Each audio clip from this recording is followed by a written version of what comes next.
Pessoal, eu vou começar já pedindo desculpas, talvez vocês escutem algumas buzinas.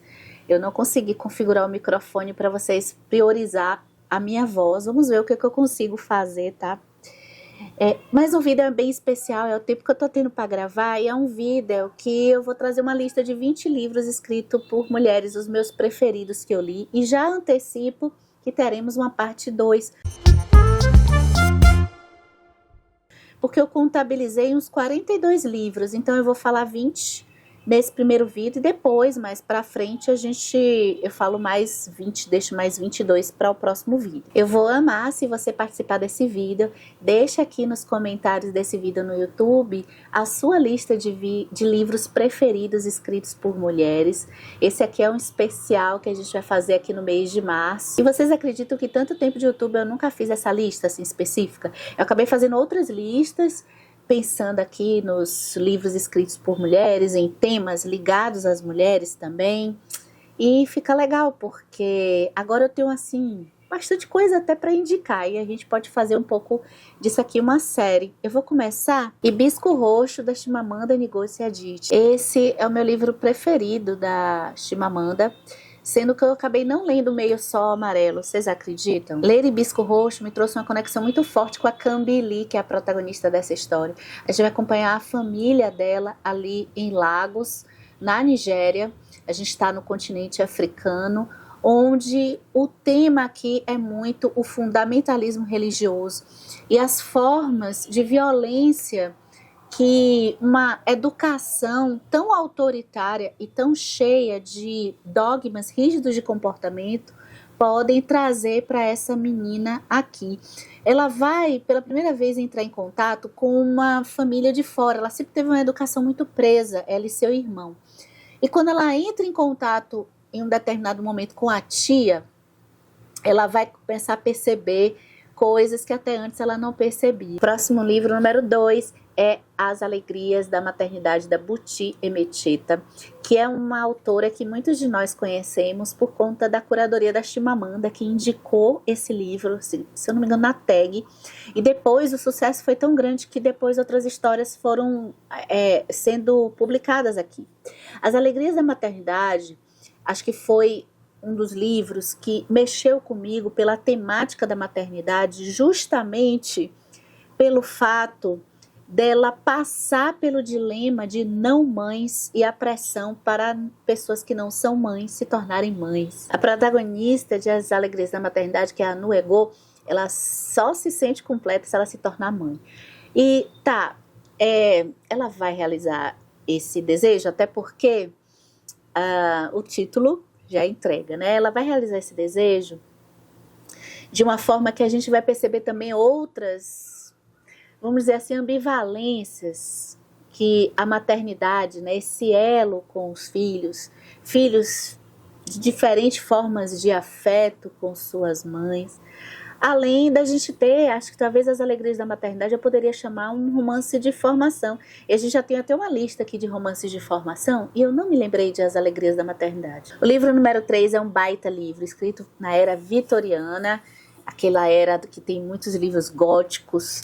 Eu estou falando da Emily Brontë e O Morro dos Ventos Uivantes. Dos livros da trilogia oficial das Irmãs Brontë, que eu chamei aqui no canal, vocês acompanharam, esse é o meu preferido.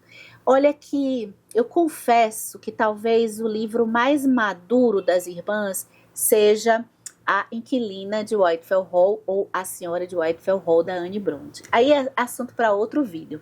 Mas entre os meus favoritos em leitura é O Morro dos Ventos Uivantes. É aquele livro que tem também muita parte simbólica por detrás. O Jane Eyre tem um pouquinho também, que a gente conversou aqui. Mas a escrita da Emily Brontë, eu acho que passa uma sensação que eu sempre tive muita dificuldade de perceber na leitura, da literatura, que é a interferência do clima. O clima em volta traz esse desespero dos personagens. Eu também gosto de uma boa história de vingança, a gente tem uma boa história de vingança. E o que eu acho, assim, principal do Morro dos Ventos Uivantes, que mais me tocou, é perceber esse acolhimento de um ser humano, que é o Heathcliff, um ser humano que do ponto de vista dessa sociedade europeia e das pessoas ali em volta na Inglaterra, é um ser, porque ele é, de certa forma, um descendente de cigano, ele é tão diferente, ele é tão colocado do ponto de vista selvagem, que ele acaba meio que sendo muito tomado por um imenso amor desmedido, né? Um sentimento desmedido só por conta de um mínimo de afeto que ele consegue, que é pela Cat. Eu acho que esse livro traz assim um diagnóstico tão importante, eu acho, para nós como seres humanos. Livro número 4, eu já vou colocar na lista, leitura recente, é favorito, Manual da Faxineira, da Lucia Berlin. É um livro de contos, de autoficção, chamado Autoficção. Esses contos da Lucia Berlin são simplesmente fantásticos. E é uma espécie de mosaico da vida dela que vai tratar, a gente vai passando por temas. Ela foi uma pessoa que ela morou em diversos lugares, como, por exemplo, desde ir para o estados ligados ali à região do México, quanto no Alasca e ali nos Estados Unidos. Ela passou por algumas profissões como a faxineira, a enfermeira, e tudo isso no começo da década do século XX, né? No começo do século XX, em que ela teve relações amorosas bastante livres, né? Considerando a época que ela viveu. E o melhor desse livro é como a Lucia Berlin, o olhar que ela tem para a sua própria vida. O olhar dos contos, em que muitas vezes a gente tem muitos que são bem duros e trágicos, mas a gente tem muitos aqui que ela consegue tirar aquele peso de uma melancolia, de uma vitimização em situações perigosas, tristes, que ela passa. Então ela acaba subvertendo e trazendo humor ali misturado. Livro número 5, literatura nacional e contemporânea. Gente, eu estava vendo aqui, o livro número 5 é A Pediatra, da Andrea Del Fuego. Eu estava vendo aqui que atrás tem um resumo aqui, né, uma impressão de leitura da Fernanda Torres. Olha que legal. E que, por sinal, eu não vou falar agora, mas já estou dando meio spoiler. O Fim, da Fernanda Torres, é um livro que também está na lista dos meus preferidos, viu? Recomendo. A Pediatra é uma história de uma pediatra que detesta crianças.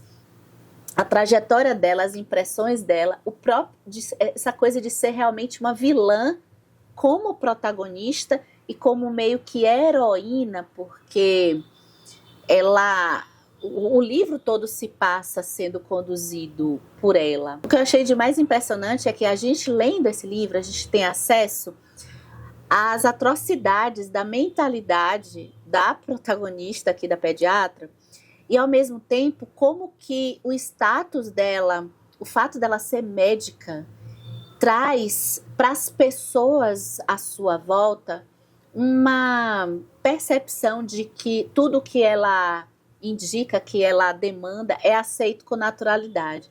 E a Andrea Del Fuego, eu acho que ela é brilhante também em colocar contrapontos com outros tipos, outras mulheres de realidades diferentes, de vivências diferentes, que podem passar pelo mesmo tipo, pensar as mesmas coisas e até nos mesmos caminhos da pediatra, né? Mas o status, né? A questão da classe interferindo muito nos desdobramentos das coisas aqui. E o enredo dele também eu acho muito bom. Ele tem um final inesperado. O próximo livro é um livro de contos que, até chegar a Lucia Berlin, era o meu livro de contos preferido. Bem, são coisas diferentes. Eu vou continuar colocando as duas no topo de contos, que é a Mariana Enríquez, essa escritora argentina, que eu li As Coisas que Perdemos no Fogo. São contos de terror aqui. É um conto mais apavorante que outros. E esse foi um livro que me marcou porque o terror, ele passa muito pelo simbólico. A segurança do corpo feminino está permeando vários desses contos. São contos que apresentam algumas coisas grotescas e violências, mas tudo isso tem uma lógica do porquê quando a gente pensa na mulher ao longo da história. E outra coisa que eu gosto, inclusive esse livro foi bem explorado aqui no canal Comparando Livros, se você tiver interesse de rever ou assistir pela primeira vez, que eu consegui perceber também algo para a gente discutir aqui, o Estado, né, a administração pública e o cuidado com as mulheres também dentro das temáticas de As Coisas que Perdemos no Fogo. O livro número 7 o 7. O livro número 7 é o livro que tá me tirando, assim, das estribeiras. Eu passei da metade e eu tô simplesmente impressionada com Naomi Klein. Vocês já ouviram falar de Naomi Klein? Eu tô falando de Doppelganger, que é uma palavra em alemão que é o duplo.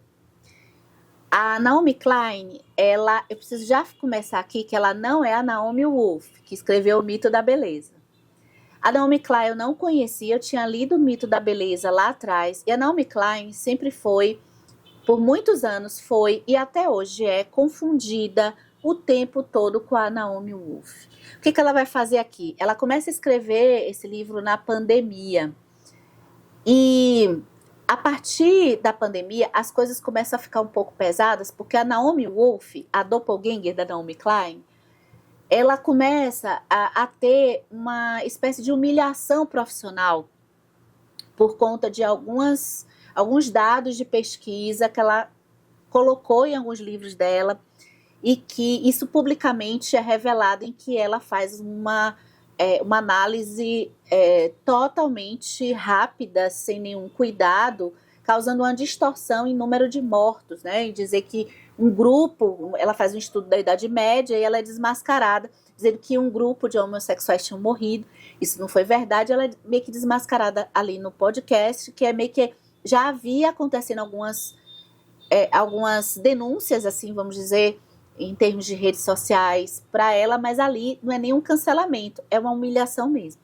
E nesse lado, né, o que acontece é um caminho que eu acho que você já deve ter percebido aí nas redes.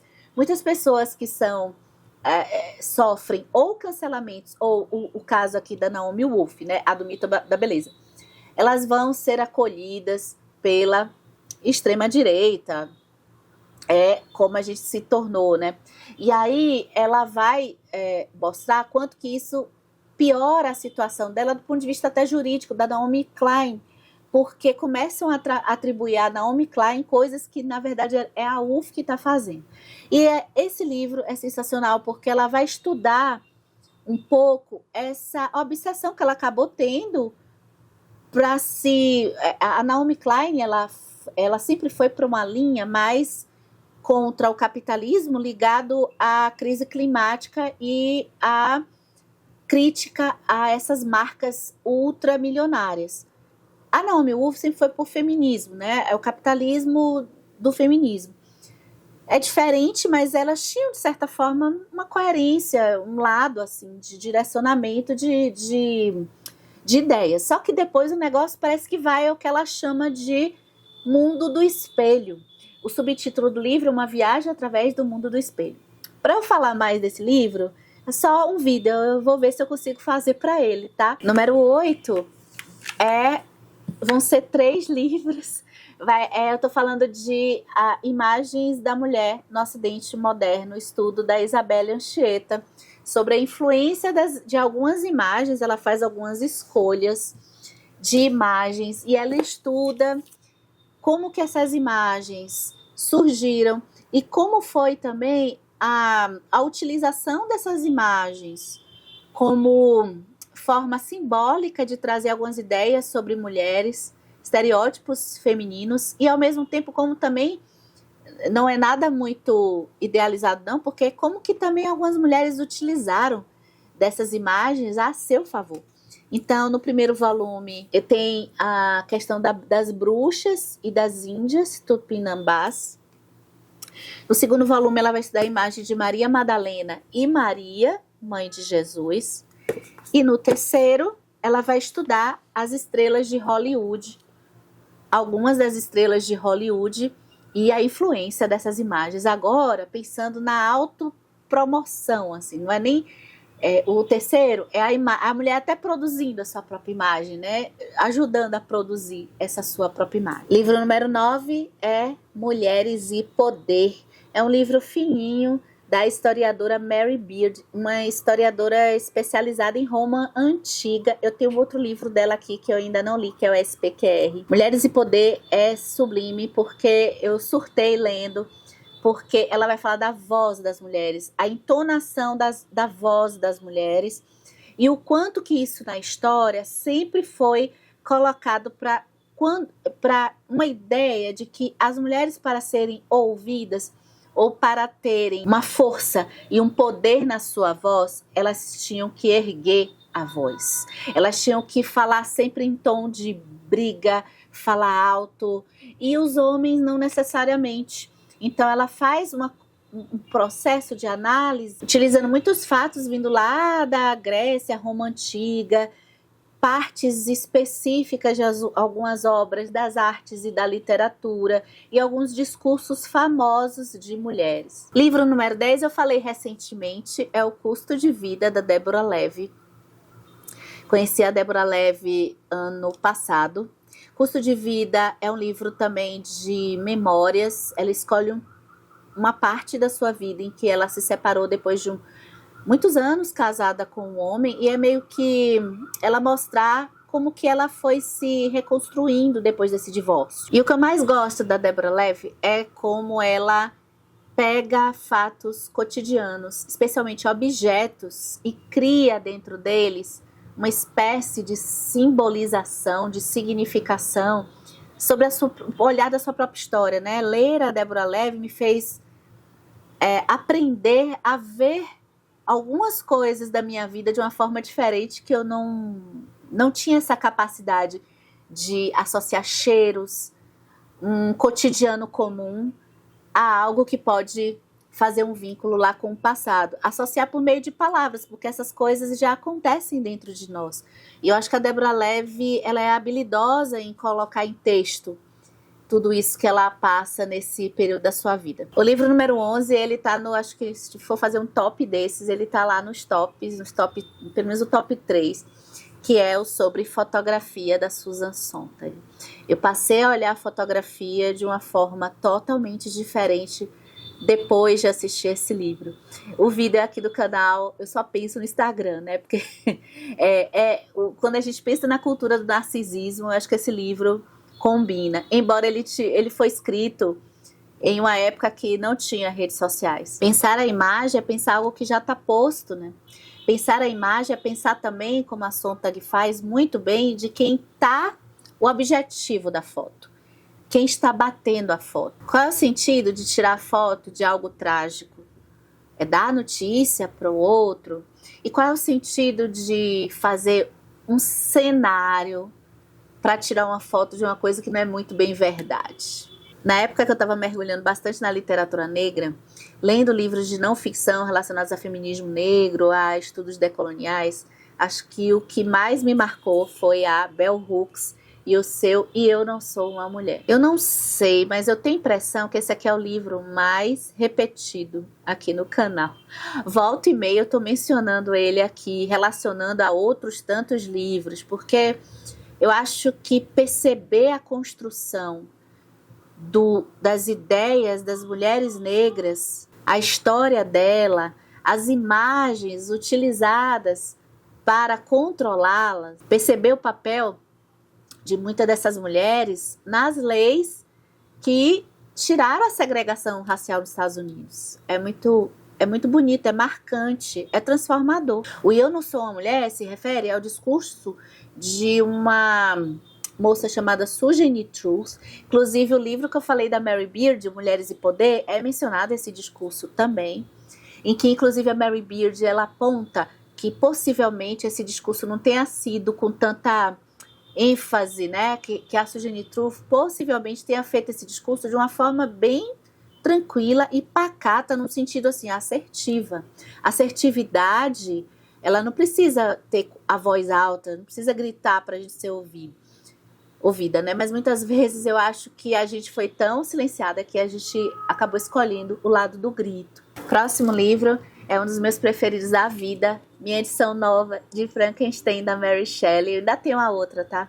Mas eu quero reler aqui nessa edição. Essa aqui é uma edição comentada da Zaha. Frankenstein, da Mary Shelley, sem palavras. É um dos meus preferidos da vida. É uma história que, na época que eu li, que eu só li uma vez, ela fazia eu ficar desdobrando em tantas coisas, porque a gente tem a coisa da criação, do ser abandonado, a gente tem a inaceitação com a morte. Pode ser que a gente entre aqui no tema do duplo, eu fui vendo por causa do livro da Naomi Klein também, né?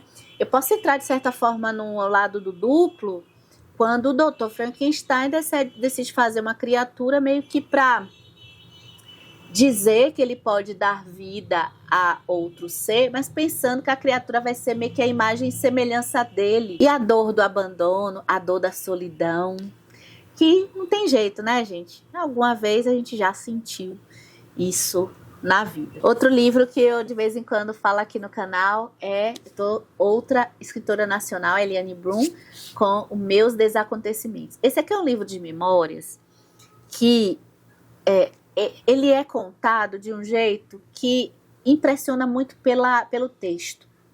A Eliane Brum, ela vai voltar para a barriga da sua mãe, como se ela está contando a sua história, mas é uma coisa meio metafísica, assim, porque ela está voltando com uma espécie de análise psicanalítica de como ela é hoje.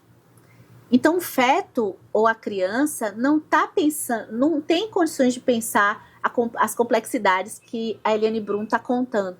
E a gente viaja nisso. Eu acho que isso, se eu conseguisse escrever, é um exercício de terapia fabuloso. E sem contar que é um texto muito bonito. E eu preciso dizer que é um dos meus títulos preferidos, né? Meus Desacontecimentos. Fazer um lembrete que temos, se você gosta de títulos, pensar títulos. A gente tem aqui já 2 vídeos. Já tem 2, gente? Acho que sim, 2. A gente já tem 2 vídeos que a gente tem a listinha de livros e os títulos super reflexivos que eles têm. Livro número 15 é Amada, também tô com a edição nova, eu não li nessa edição. Eu acho essa edição bonita, eu comprei só por beleza, porque quando eu for reler Amada, eu vou reler nessa edição. Amada, da Toni Morrison, foi um livro que quando eu li, eu achei ele de certa forma difícil, ela vai e volta no tempo. O que eu consegui captar dele, eu achei belíssimo, e as temáticas ligadas à maternidade e a herança da escravidão, não tem como a gente dizer, olha, acabou, viu? Tem mais nada não, não tem como. E aqui se passa no período de escravidão. Mesmo quando esta mulher, ela já se encontra livre, ela já foi escravizada antes, então ela já viveu a crueldade. Isso aí vai atravessar a geração. Outro livro que o texto é de cair o queixo, não vejo a hora de reler. Esse aqui foi uma leitura mais recente do canal. Eu estou falando de O Caderno Proibido, da escritora italiana Alba de Céspedes. Parece que é uma indicação da Helena Ferrante.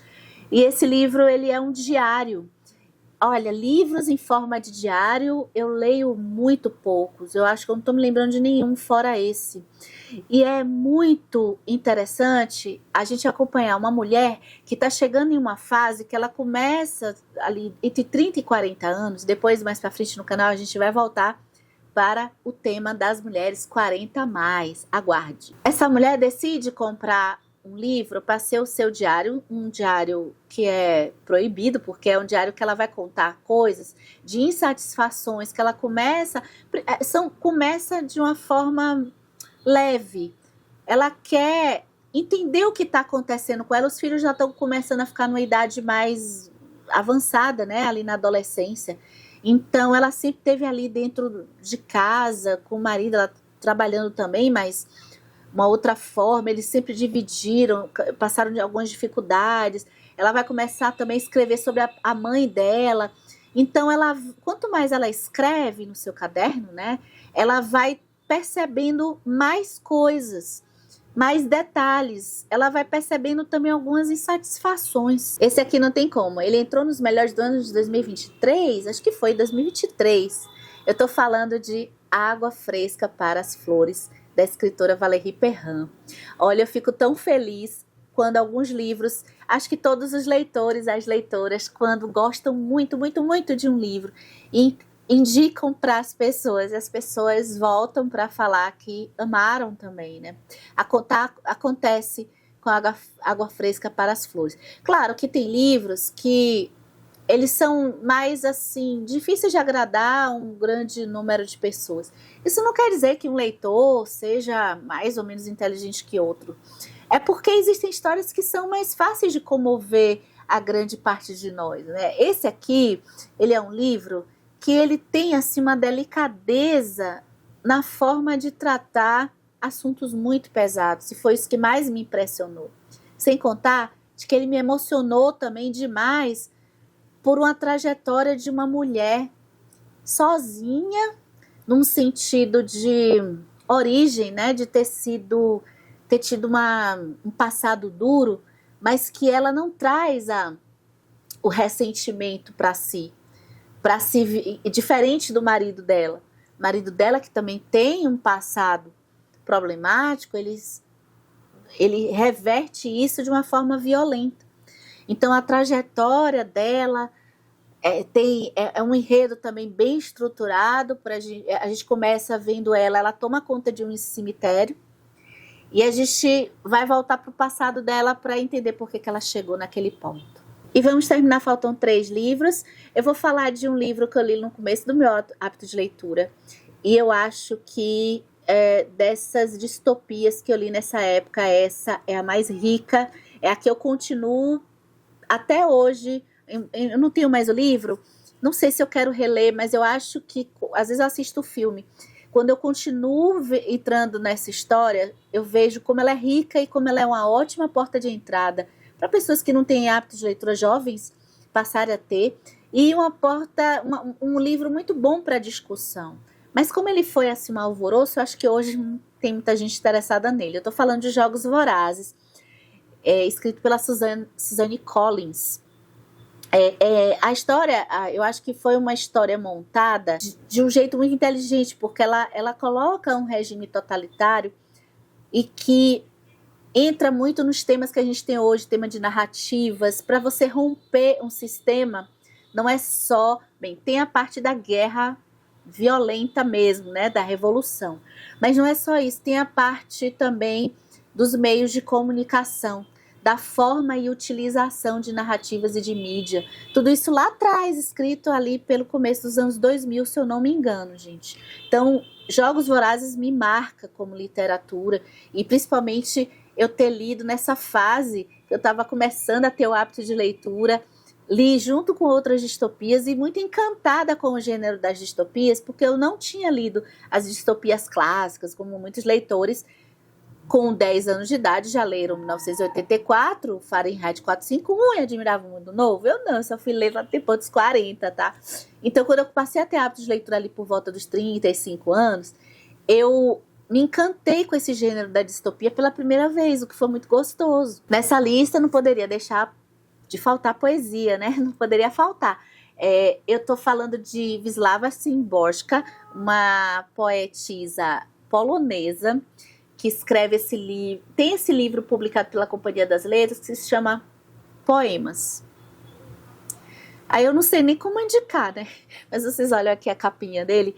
Esses poemas foram poemas que me tocaram profundamente. Eu não sou uma grande leitora de poesia, mas eu arrisco algumas coisas, né? Então, eu não consigo nem expressar muito como é que eu sinto com a poesia dela. Mas ela passa por diversos títulos: ironia, diálogos no meio das poesias. Um exemplo: vai embora, diz a pedra, sou hermeticamente fechada. Mesmo partidas em pedaços, seremos hermeticamente fechadas. Mesmo reduzidas a pó, não deixaremos ninguém entrar. Eu vou fechar essa lista com uma escritora, ela é tcheca? Aqui não tem, Google me diz que ela é polonesa. Olha, 2 polonesas no final. Eu pensei que ela era tcheca. Olha, eu tô falando sobre Os Ossos dos Mortos. Esse é um livro que, pra mim, pro meu repertório, que eu costumo ler até hoje, eu acho ele um pouco diferentão. Ele é uma espécie de thriller, mas ele, na verdade, é outra coisa. O thriller é só uma primeira camada bem fininha mesmo. Estão acontecendo algumas mortes nesse local e a gente tem uma senhora que ninguém liga muito com o que ela está dizendo, que ela tá mencionando assim, olha, tá tendo caça, animais estão morrendo, não sei, será que os animais estão se vingando e matando estes homens, esses caçadores, porque os que morrem são justamente caçadores. Ela também adora astrologia, e nisso a história vai se desenrolando. Eu acho que o mais bacana é ver os relacionamentos dessa protagonista ao longo do thriller sendo desvelado, né, dando andamento, situações de preconceito, de silenciamento que nós mulheres muitas vezes passamos. Agora imagina que a gente tem, de certa forma, uma espécie de etarismo, até na própria literatura, se a gente for pensar em alguns gêneros. A Agatha Christie lá atrás criou uma detetive que já era uma senhorinha, mas não é muito comum em alguns tipos de livros a gente ter personagens com a idade maior de 50 anos, por exemplo, e com uma vida assim, autônoma para poder participar ativamente de uma história. E temas como alimentação, como direitos dos animais, a questão até da astrologia e a visão de forma preconceituosa da astrologia, saberes que são, o que vale é só a razão, né? Parece que as mulheres, se juntar mulher com temas que são mais esotéricos, assim, parece que não existe credibilidade de jeito nenhum. Foi um livro muito interessante, assim, foi uma história que me marcou, eu mantenho ele aqui porque eu ainda quero reler. E a gente fecha essa lista de 20 livros, lembrando que eu vou aguardar a sua lista aqui embaixo nos comentários, e pro futuro a gente faz, porque tem mais... tem mais 20 livros pra gente conversar em um outro vídeo aí no futuro, tá? Até o próximo vídeo.